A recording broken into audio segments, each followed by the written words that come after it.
Gap ಬಿಡಬೇಡಿ ಬರ್ರಿ ಹಂಗೆ.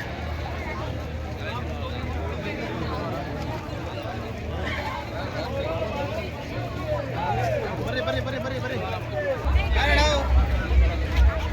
5 ಜನ 4 ಜನ 5 ಜನ ಮಾತ್ರ ಒಂದು ಸಾಲಲ್ಲಿ ಹೋಗ್ಬೇಕಾಗತ್ತೆ. ಸರ್ ಇಲ್ಲೆಲ್ಲ ಶಾಂತು ಕರ್ಕೊಂಡು ನಡಿಯಪ್ಪ. ಶಾಂತರಾಜು ಕರ್ಕೊಂಡು ಹೋಗಿ. ಮತ್ತೆ ಅಲ್ಲಿ ನಿಂತಿರೋಲ್ಲ ಕರ್ಕೊಂಡು ಹೋಗು. ಅಲ್ಲಿ ಯಾಕೆ ನಿಂತಿರೋ ನೋಡಿ, ಫ್ಲಾಗ್ ಇಟ್ಕೊಂಡು ಅವ್ರನ್ನ ಕಳಿಸು. ದಯವಿಟ್ಟು ಅಲ್ಲಿ ಹಿಂದೆ ಕೂತಿರೋಂಥ ಎಕ್ಸ್ರೆಲ್ಲ ಬರಬೇಕು. ಪೂರ್ಣಿಮಕ್ಕ ನೀನು ಭಾರತೀಯನೇ, ಬಾ ಎದ್ದು ಬಾ. ಎಲ್ಲರೂ ಬರ್ತಾರೆ. ಬೇಡ ಪ್ರಕಾಶ್ ಎದುಳು. ಮೇಡಮ್ ಮತ್ತೊಂದು ಒಮ್ಮೆ ಹೇಳ್ತಿದ್ದೀರಿ,